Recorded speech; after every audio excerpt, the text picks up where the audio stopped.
All right, people, one more wide receiver video today. We are wrapping up the day two receivers, or the likely day two receivers today.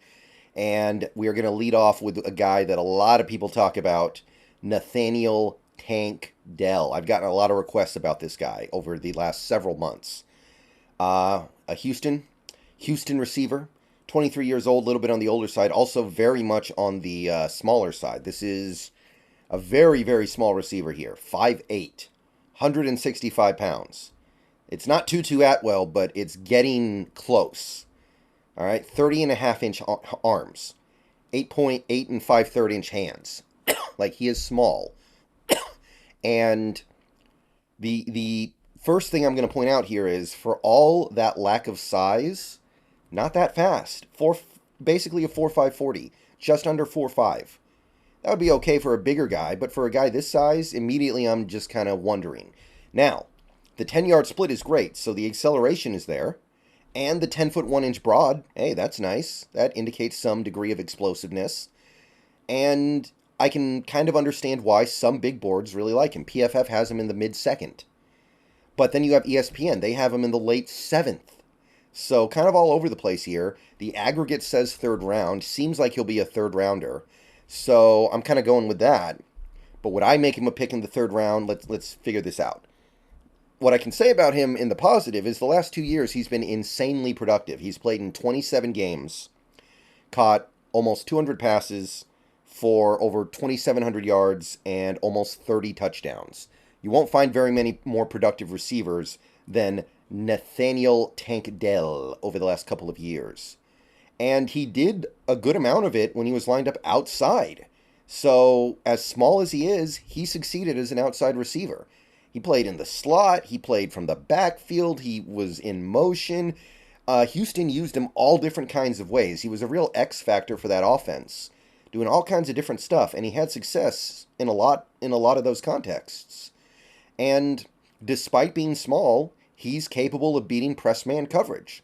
So if you put him outside, there's at least some reason to believe that he'll be able to hold up. He's got great speed. Okay. He's got passable speed. I'll put it that way. But the acceleration is top notch. I will say that. And that's always going to make you dangerous, even if the speed isn't necessarily there. He's a pretty good route runner. He's athletic in the open field. And I think he's going to give you something positive as a punt returner, which we definitely need around here. Now, those are the positives. There are plenty of those. But with a guy like this, you know there are going to be plenty of negatives to look at. So, his top-end speed did not show up well at the combine. Maybe he's going to be faster on a football field. But when I see a guy who's 165 pounds and can barely run a 4.5 40, my red flag goes up a little bit. He's very small, obviously. I don't know how much of what he did in college is going to translate to the NFL, because the size disadvantage that he already had is going to be even exacerbated further in the NFL. He's not really going to be a good blocker. He's not somebody who's necessarily going to outmuscle players at the point of catch. So there's a lot to like and a lot to dislike about Nathaniel Dell, is what I would say. I think that there's a lot working in his favor and a lot working against him. I'm a little bit off of this one. I'm going to say if he makes it to day 3, which I think is possible, I would take him. Day 2, I wouldn't hate it. But, oh man, just some uncomfortable stuff here. All right, now we have Marvin Mims, and I'll just not bury the lead here. I like this guy a lot. This is kind of my guy. This is one of my guys, up there with Rashee Rice and Jalen Hyatt in this range. Oklahoma Sooner, 21 years old, 5'11", 183 pounds, so not super small, but maybe a little bit on the smaller side. 31 and 5/8 inch arms, 9 inch hands. 4.38 40, one of the better 40 times for a receiver in this class. 1.55 10-yard split, which is okay. Good vert, almost 40 inches. 10-foot 9-inch broad jump, pretty good. Also ran a nice 3-cone, 6.9 seconds. Couple big boards have him in the third. Couple have him in the fourth. One has him in the second. The Draft Network actually has him in the second. The aggregate says third rounder, and that's kind of what I expect here.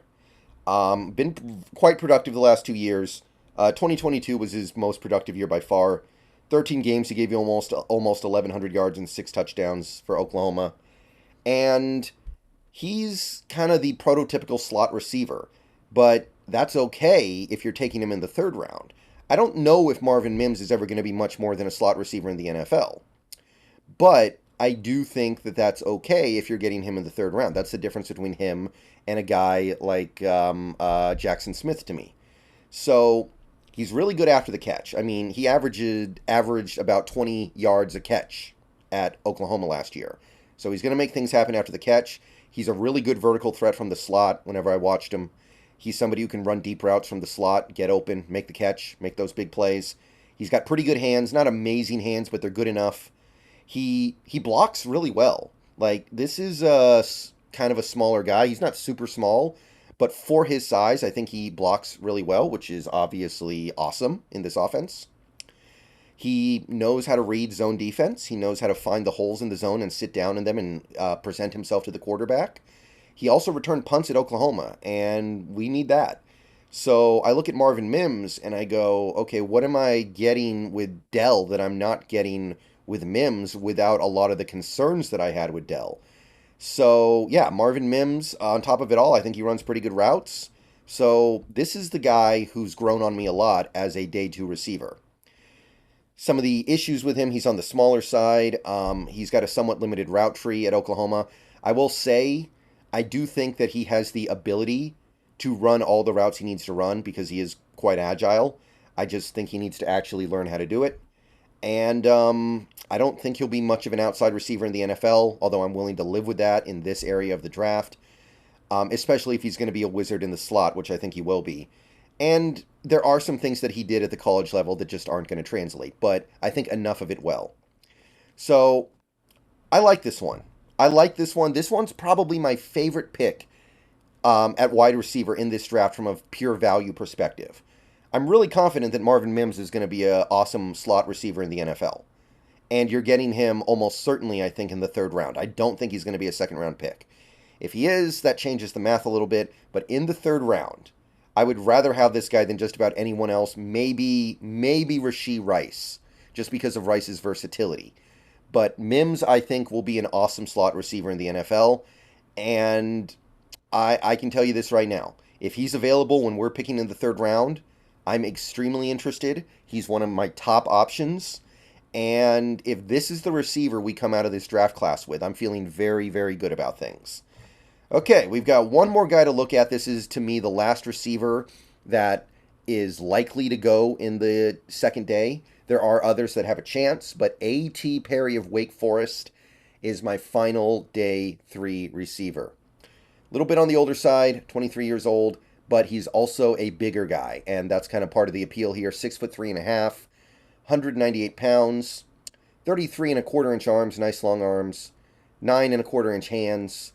Combine results were mixed, but for his size, I think it's workable. 4.47 40, but he is a bigger guy. 1.59 10-yard split, which, I mean, that's a problem, but again, he's bigger. You're a little more tolerant of it. 35-inch vertical, 11-foot 1-inch broad, which is actually really nice. So there is some stuff here that's good. The big boards, all over the place. PFF and ESPN say 3rd. CBS says 4th. Sports Illustrated says 5th. Draft Network says 7th. The aggregate has him at 100. So good chance of going on day 3. I'm sorry, day 2. So will he... It's right on the line for me. It is right on the line for me. I would say he probably does. But there's a lot to... there are a lot of questions about this guy. So one thing that isn't in question is his production the last 2 years. He's given you 27 games. He's given you 100, almost 150 catches. Actually, just over 150 catches. He's given you over 2,300 yards. And he's given you 26 touchdowns. Produced like crazy for Wake Forest. And the things that make him good, pretty obvious here. He's tall. Got a massive catch radius because of those long arms. You throw the ball anywhere near him, he's going to have a chance to go make a play on it.